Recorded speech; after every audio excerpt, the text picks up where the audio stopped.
Morning বন্ধুরা, চলে এলাম একটা চিকেনের রেসিপি নিয়ে। খুব সিম্পল।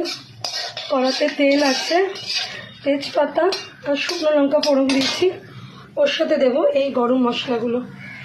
একটু থেতিয়ে নিলাম, একটু থেতিয়ে দিলাম, ওকে, নাহলে গন্ধটা উঠবে না। দিয়ে বলে যেহেতু স্পেশাল করে চিকেনটা বানাও, দিলাম এটা। চিকেনটা এখানে ম্যারিনেট করা আছে দই, নুন, লঙ্কার গুঁড়ো, ধনে, জিরে, আদা বাটা আর পেঁয়াজ বাটা দিয়ে। রসুন এখন এর মধ্যে দেওয়ানি, আর অনেকটা দই আর তেল আছে। ম্যারিনেট করা আছে, ম্যারিনেট করা থাক। এবার আমি এর মধ্যে ছাড়বো পেঁয়াজ। কালকে আমার যে পেঁয়াজগুলো রেখেছিল চিকেনের জন্য করেছিলাম, সেই পেঁয়াজগুলো আমি এর মধ্যে দিয়ে দেবো, অ্যাড করে দেবো। এটা দিয়েই বানাবো। একটু লুক দিচ্ছে এবং টেস্টটাও অল্প।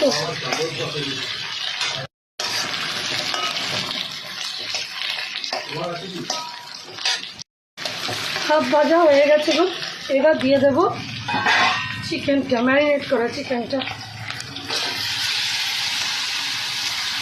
দিয়ে দেবো। দিয়ে এবার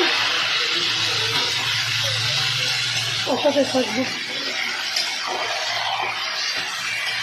অন্যরকম হবে তো।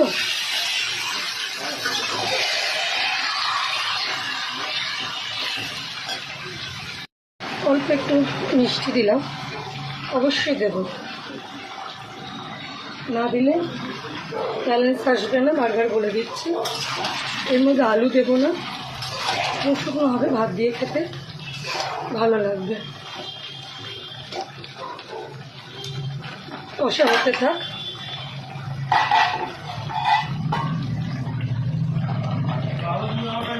জল বেরিয়েছে দেখেছো কীভাবে? এটা কিন্তু কোনো জল দিই, এটা কিন্তু পুরোটাই দইয়ের জল, পুরোটাই দই থেকে জল বেরিয়েছে। এইবার আমি কি করব, এটা বসিয়ে নিয়েছি, নিয়ে নেব। এটা আমি এর মধ্যে দিয়ে দেবো। হ্যাঁ, বাটিটার মধ্যে বাকি অংশটুকু এর মধ্যে একটুখানি করে নিচ্ছি।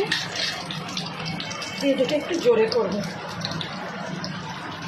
রসুন থেতো করেছি, এটা আমি এখানে দিয়ে দেবো ফোড়ন, ওপর থেকে দেবো। বাকিটা যেটা আছে আমি হাতের সাহায্যে তুলে দেখিয়ে দিচ্ছি। ব্যাপারটা কীরকম করছি, একদম ভাজা ভাজা, ওগুলো ভাজা ভাজা হয়ে যায়। তো আস্তে করে রেখেছি, জোরে করার কোনোভাবেই দরকার নেই, বুঝলে? এটা তাপ আছে, এটাই হয়ে যাবে। এবার বন্ধ করে দেবো, দিয়ে ওটা ওপর থেকে ফোড়নটা দিয়ে দেবো।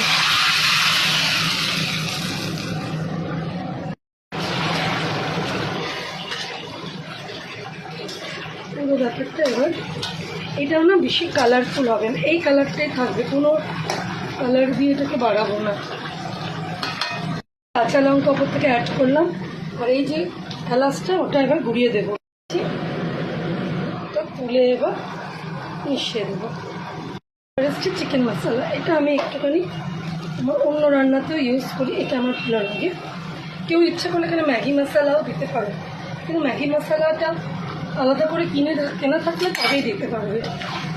একটা ম্যাগির জন্য একটা মশলা মানে যথেষ্ট লাগে, ওইটুকু দিয়ে নাড়াচ্ছি চাড়াচ্ছি। এবার আমি হয়ে গেছে, আমি নামিয়ে ফেলবো। 2 মিনিট আর নাড়ি, একটু জোরে আঁচ করে নেমে নিই, নাড়িয়ে নিই, ওটা সেদ্ধ হয়ে গেছে, দেখছো? এবার আমি বন্ধ করে দেবো। তাহলে হয়ে গেল আমার চিকেনের অনবদ্য একটা রেসিপি। আর জল দিয়ে নিই, কিন্তু রুটি দিয়ে ভাত দিয়ে যা দিয়ে খাবে জাস্ট জমে যাবে, বুঝলে বন্ধুরা? তো ভিডিওটা পুরো দেখে আমাকে একটা কমেন্ট করো যে কেমন লাগলো রান্নাটা। ভালো লাগলে অবশ্যই পুরো ভিডিওটা দেখে কমেন্ট করে পাশে দেখো। টাটা বন্ধুরা, পরের ব্লগে দেখা হচ্ছে, কথা হচ্ছে, সব হচ্ছে তোমাদের সাথে।